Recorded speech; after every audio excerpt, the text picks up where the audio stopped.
Assalamualaikum warahmatullahi wabarakatuh. Salam sejahtera untuk kita semua.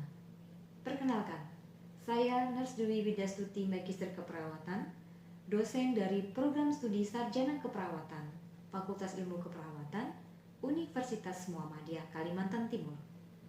Saat ini, saya akan menyampaikan pernyataan diri saya sebagai dosen dalam unjuk kerja Tridharma Perguruan Tinggi atau PDD UKTPT di bidang pengajaran.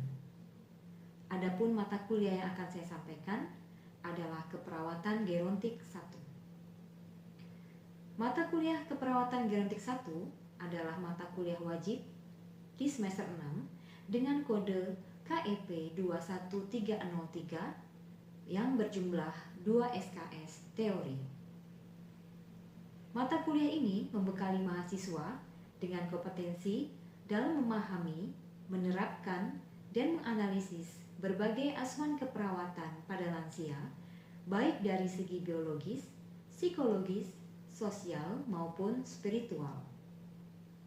Adapun capaian pembelajaran pada mata kuliah ini, yang pertama, mahasiswa mampu menjelaskan konsep dan teori menua dalam keperawatan gerontik. Kedua, mahasiswa dapat mendemonstrasikan strategi komunikasi terapeutik sesuai masalah dan kondisi perkembangan lansia.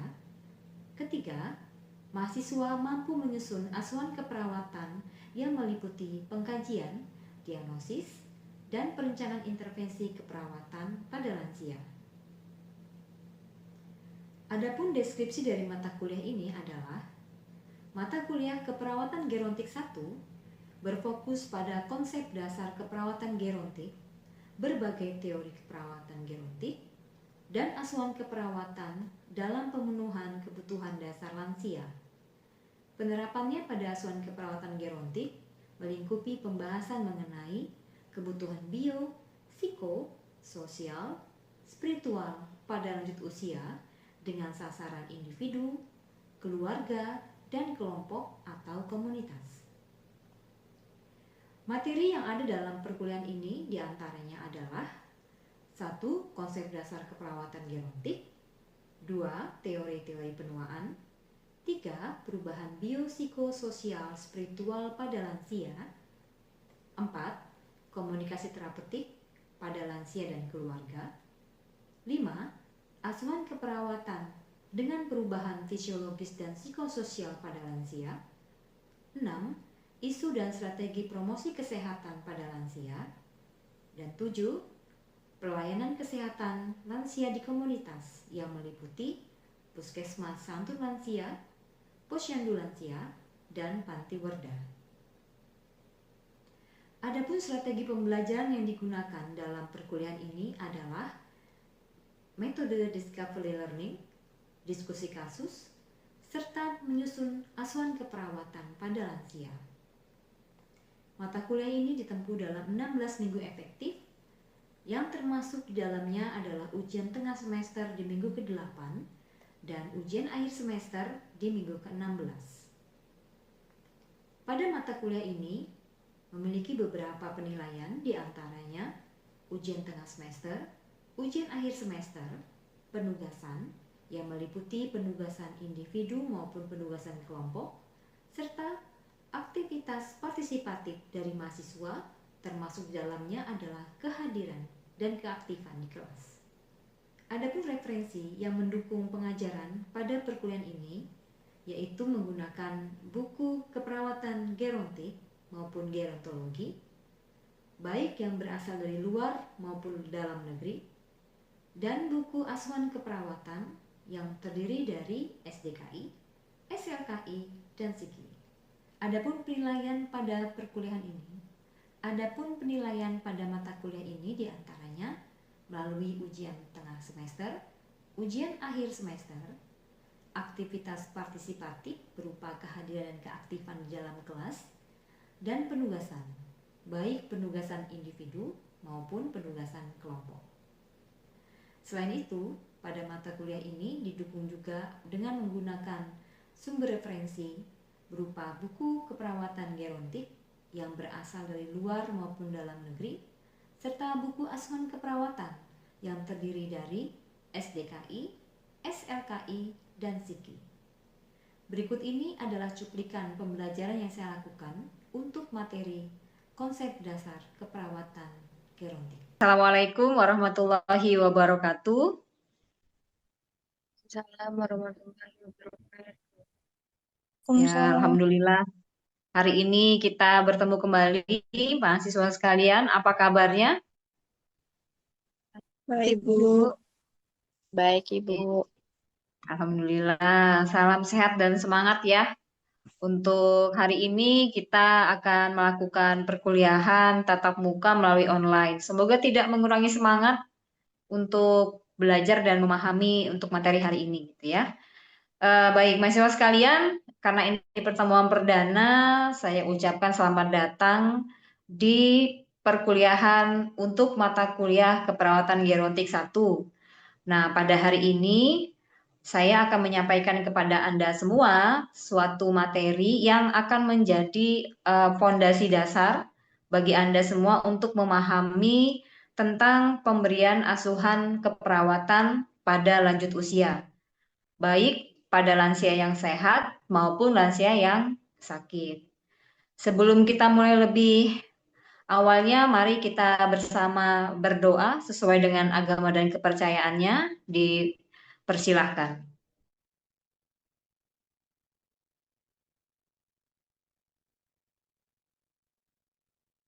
Ya, cukup. Baik, mahasiswa sekalian, di slide sudah nampak ya di layar Anda bahwa salah satu materi dasar atau materi pertama yang saya sampaikan kepada Anda adalah tentang konsep keperawatan gerontik.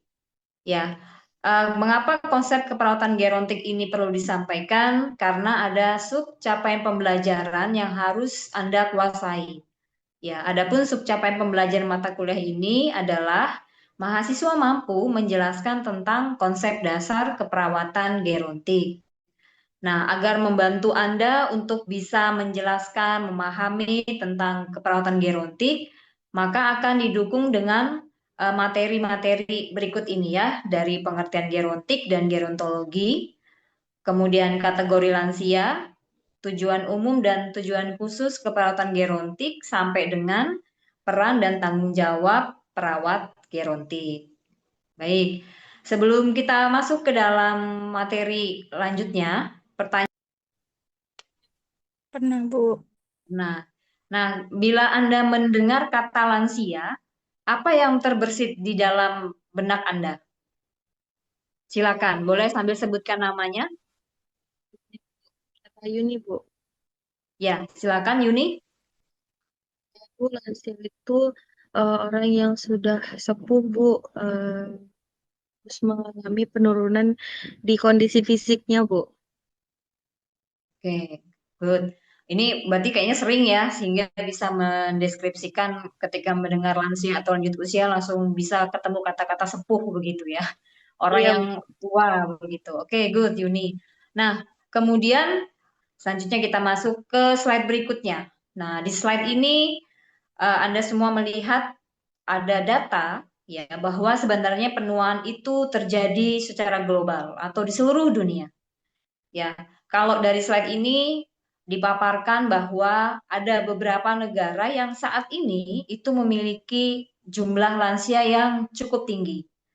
Ya, kemudian juga ada perkiraan bahwa di tahun 2050 ini akan terjadi pergeseran begitu ya, mahasiswa sekalian. Nah, baik, di tahun 2024 Jepang menjadi peringkat pertama dengan jumlah lansia 30,2%. Nah, mungkin 2025 ini dia makin naik lagi ya menjadi 31 ataupun 32, sekian persen begitu ya. Kemudian disusul oleh Italia 24,9%, Finlandia 23,9%. Nah, terus di bawahnya Puerto Rico ya 23. Nah, diperkirakan pada tahun 2050 jumlah lansia di area atau di zona Asia ini akan meningkat cukup tajam. Diperkirakan Hong Kong ya jumlah lansianya akan meningkat 40,6%, di mana di tahun 2024 mereka tidak masuk sama sekali untuk jumlah lansianya, tetapi di 2050 diperkirakan mereka akan ada di peringkat paling atas. Kemudian ada South Korea atau Korea Selatan dengan angka 39,4%. Kemudian Jepang, nah ini 37,5%. Kemudian di bawahnya ada negara Eropa ya, Italia, Spanyol, kemudian Asia lagi, setelah itu ada Greece atau ya Yunani dan Portugal. Nah, oke, bagaimana dengan Indonesia? Nah, ini dia menarik ya. Indonesia juga tidak terlepas dari peningkatan jumlah lansia. Sehingga Indonesia ini disebut memasuki fase aging population. Dan ini sudah terjadi sejak tahun 2021. Naik lagi, operator. Oke, terima kasih. Nah, diperkirakan bahwa di tahun 2045, ini Indonesia akan memiliki sekitar 50 juta jiwa lansia. Ya, ini adalah hal yang tidak bisa terelakkan, ya, mahasiswa semua, karena memang seiring dengan peningkatan pelayanan kesehatan, gitu ya, kemampuan ekonomi, akses yang dekat dan cepat, ini membuat lansia-lansia ini lebih berdaya atau lebih bisa diberikan perawatan. Nah, kalau dari sini, coba salah satu dari Anda mungkin bisa memberikan tanggapan. Menurut Anda semua, ketika kita melihat data lansia Indonesia yang semakin tinggi, kira-kira apa tantangan terbesar nantinya yang ada di masyarakat? Saya Bu Rati. Ya, Iya Bu, silakan Rati. menurut saya salah satu tantangan terbesar dalam merawat lansia itu banyak lansia memiliki ketidakmampuan mereka untuk melakukan aktivitas hariannya seperti mandi, makan, dan lain-lainnya. Oke, bagus sekali Rati. Kita akan berfokus pada bagaimana cara memandirikan dan membuat lansia tetap produktif, bisa mandiri begitu ya. Oke, bagus sekali Rati. Baik, kemudian kita lanjut ya, rasio ketergantungan. Rasio ketergantungan lansia adalah 17,08 atau sama dengan 100 orang penduduk usia produktif, ini umur 15 sampai 59 tahun, menanggung sekitar 17 orang lansia. Kemudian data juga menunjukkan bahwa lansia perempuan ini lebih banyak jumlahnya daripada lansia laki-laki ya. Kemudian data juga menunjukkan bahwa lansia di perkotaan ini lebih besar daripada lansia di pedesaan. Setelah itu, hampir dari 3 dari 10 rumah tangga di Indonesia dihuni oleh lansia. Ya, setiap rumah itu ada lansianya. Kemudian hampir 3 dari 5 lansia atau 59,21% bertindak sebagai kepala rumah tangga, yaitu orang yang bertanggung jawab atas kebutuhan sehari-hari rumah tangganya. Nah, kemudian menurut status tinggal bersama, sekitar 1 dari 10 lansia itu tinggal sendiri ya. Boleh, next.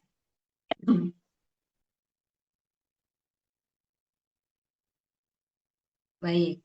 Nah, dari meningkatnya jumlah lansia, tadi dari sisi secara umum, sekarang kita fokus pada sisi kesehatannya.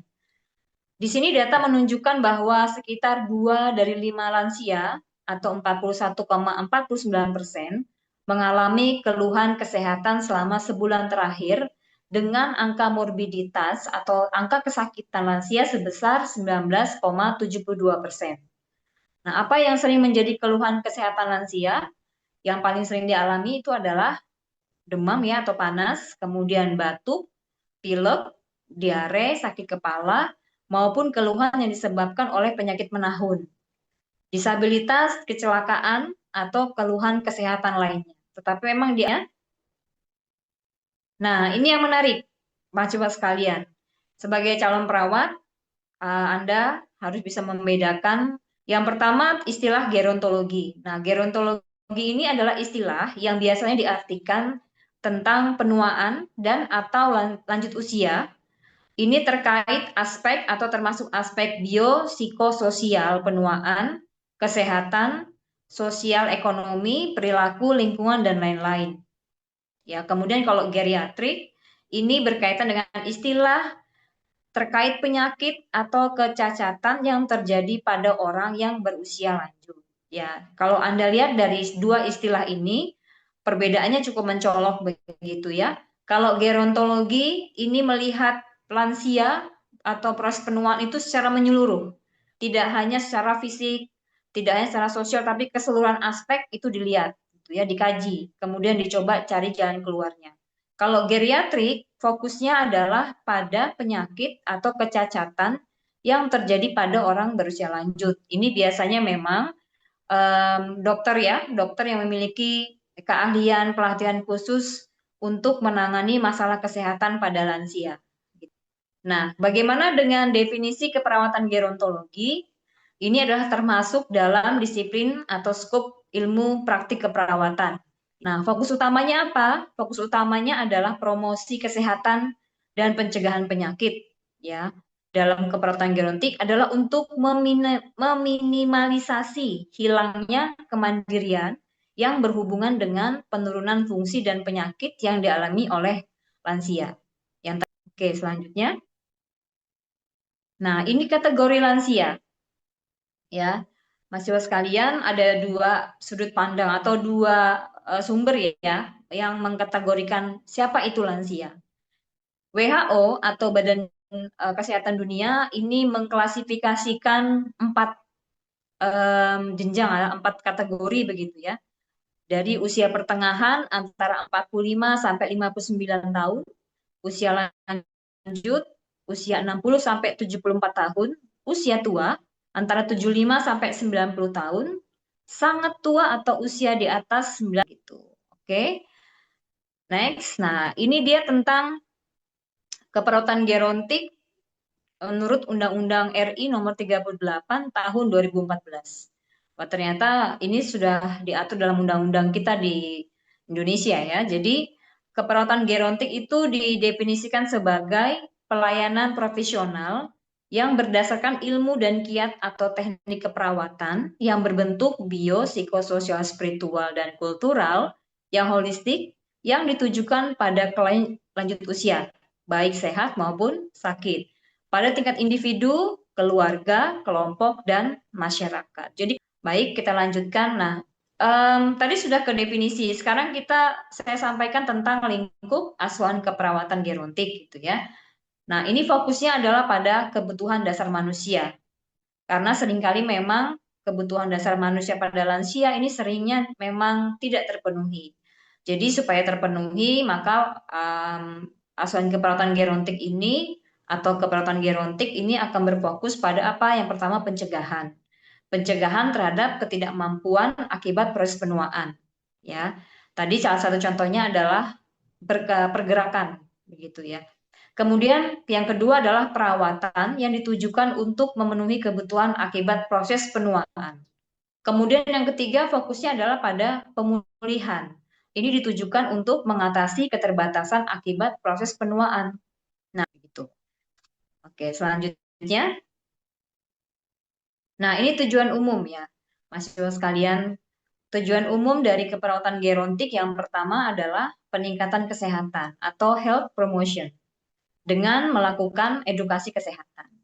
Yang kedua, pencegahan penyakit atau preventif dengan pemeriksaan berkala. Misalnya pemeriksaan tekanan darah, kemudian pemeriksaan asam urat, kolesterol, berat badan, dan sebagainya ya.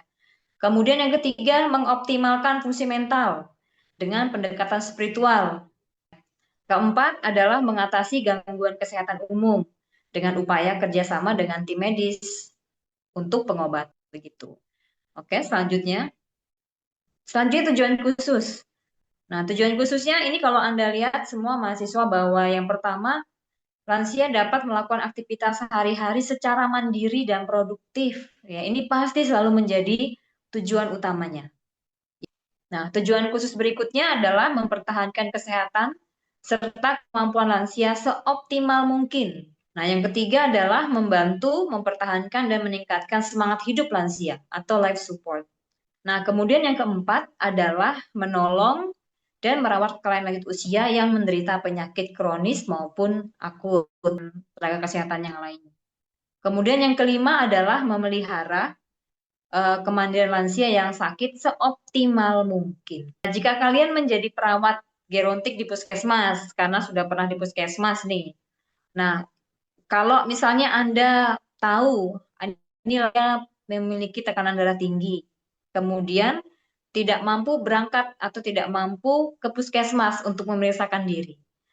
Kalau Anda jadi apa yang bisa dilakukan? Silakan, boleh? Baik, Bu. Silakan. Eh, kalau kemarin pengalaman waktu di puskesmas tuh kita kunjungan ke rumah, Bu. Sama kalau misal itu kalau pasiennya nggak bisa bangun, tapi kalau pasiennya bisa bangun biasa diajak buat ke puskesmas, ada kolanisnya. Oke, bagus sekali ya. Baik, tepat sekali ya, Du ya.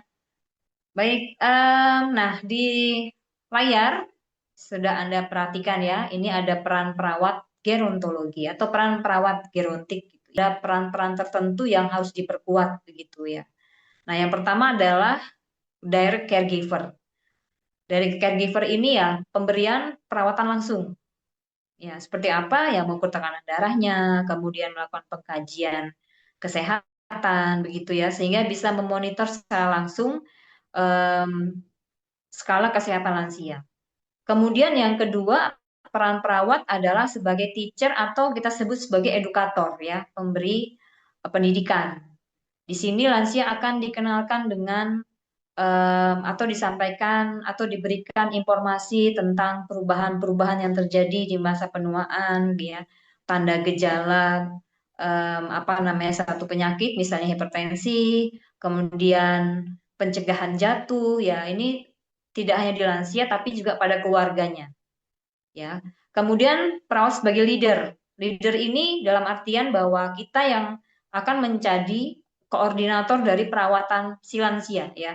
Termasuk kita akan berupaya menjalin kerjasama dengan tim kesehatan yang lain agar lansia ini bisa terpenuhi kebutuhan kesehatannya dari segala bidang ya, tidak hanya perawatan, kedokteran, farmasi, sampai dengan tadi apa namanya fisioterapi begitu ya. Nah, kita yang akan melihat nih sebagai leader, melihat kebutuhan apa yang diperlukan oleh lansia kita. Ya, kalau kita sudah ketemu kebutuhannya, kita akan tentukan intervensi yang bisa dilakukan. Kemudian yang selanjutnya adalah sebagai clinician based evidence. Ini berarti adalah sebagai pemberi perawatan, maka kegiatan keperawatan yang kita lakukan ini pertama berdasarkan pada penelitian secara ilmiah ya. Nah, kemudian kita juga sebagai perawat gerontik ini melakukan penelitian-penelitian atau riset-riset terkait perkembangan kesehatan pada lansia. Ini adalah upaya untuk menemukan intervensi yang paling tepat atau melihat efisiensi sebuah intervensi. Yang harapannya nanti intervensi yang kita lakukan ini bila memang berhasil, maka ini bisa digunakan secara luas gitu ya pada lansia secara umum. Nah, kemudian yang terakhir peran perawat adalah sebagai advokat. Ya, advokat ini mungkin kalau kita bisa sebut sebagai pelindungnya lansia. Ya, kita bisa mendiskusikan terkait pengobatan lansia yang sudah tidak sesuai, misalnya begitu ya, dengan berdiskusi dengan teman-teman di kedokteran gitu ataupun di farmasi, sehingga kita bisa mendeteksi hal-hal yang tadi berbahaya itu bisa kita cegah supaya tidak terjadi pada lansia. Jadi kita melindungi hak-hak lansia. Ya, termasuk di dalamnya adalah lansia tidak ditelantarkan. Baik, sampai sini ada pertanyaan? Silakan. Baik, Ibu, izin bertanya. Ya, silakan, Swati. Ya, Bu, bagaimana kita membantu lansia tanpa membuat mereka itu ketergantungan, Bu? Karena kan biasanya kalau kita sering membantu lansia itu makin lama-kelamaan mereka itu makin ketergantungan seperti itu, Bu. Oke, ya mungkin pertama kita bantu ya, sambil kita melihat, oh ternyata lansianya bisa kok makan sendiri. Nah, setelah itu kita motivasi untuk bisa makan sendiri. Nah, dengan apa? Dengan memberikan alasan kenapa lansia harus makan sendiri, begitu ya. Karena nanti ketika dia diberikan pengertian, pemahaman, lansia akan mengetahui bahwa ternyata makan sendiri itu, misalnya ya, membantu dia untuk bisa bergerak secara minimal. Paling tidak saat mengangkat sendok gitu ya, atau saat minum. Ini ada pergerakan otot yang bisa dilakukan oleh lansia. gitu ya. Nah, kemudian sebisa mungkin tadi yang saya bilang kepada Anda, penuhi kebutuhannya, sebatas kebutuhannya yang diperlukan saat itu, tetapi tetap tadi memberikan motivasi pada lansia untuk mencoba. Ya, mungkin di awal-awal belum bisa atau dia belum berani atau lansianya belum tahu, kita minta mencoba. Begitu ya. Nanti setelah mencoba ternyata bisa, nah tugas berikutnya adalah apa? Memotivasi agar lansia bisa tetap menjaga kemandiriannya. Gitu ya. Dengan terus memberi motivasi bahwa semakin kakek dan nenek bisa beraktivitas secara bebas sendiri, mandiri, maka akan jadi lansia yang bisa lebih sehat. Itu Rati, semoga menjawab pertanyaan Anda. Oke, insya Allah Iya, menjawab Ibu, ya. terima kasih, Bu. Terjawab. Ya, sama-sama, Adek. Ya tadi ya, ditentukan saja batasnya. Kalau memang bisa, nah tinggal dimotivasi lansianya gitu ya. Nah, pertanyaan nih sebelum tadi Anda semua sudah menyimak dari awal hingga akhir materi tentang konsep dasar keperawatan gerontik. Nah, ini ada pertanyaan sederhana ya. Nah, tadi saya menyampaikan terkait gerontik atau gerontologi, ada juga geriatrik. Bagaimana cara membedakan istilah-istilah ini? Silakan. Izin Bu, Bu, saya Yuni Bu. Baik, Bu. Yuni dulu Siapa Bu, nih? Dwi nanti Siapa aja. nih? Boleh, Yuni, boleh. Silakan Yuni. Dwi nanti dulu. Gerontologi itu Bu. Tadi gerontologi sama geriatri ya Bu. Ya, Gerontologi itu tadi ilmu yang mempelajari tentang proses penuaan, Bu. Dia proses penuaan itu secara menyeluruh dipelajarinya. Terus kalau geriatri ini ilmunya itu berfokus pada pengenanganan penyakit dan disabilitas pada lansia gitu, Bu. exactly. Tepat sekali ya. Nah, semoga pembelajaran hari ini menjadi bekal Anda semua untuk bisa mudah memahami materi-materi berikutnya gitu ya. Terima kasih atas partisipasi aktif Anda semua. Sampai jumpa di pertemuan berikutnya. Mohon maaf bila ada yang kurang berkenan selama menyampaikan materi hari ini. Ya, bila nanti ada yang kurang jelas, boleh diskusi di luar dari pembelajaran. Sampai jumpa di pertemuan berikutnya. Assalamualaikum warahmatullahi wabarakatuh.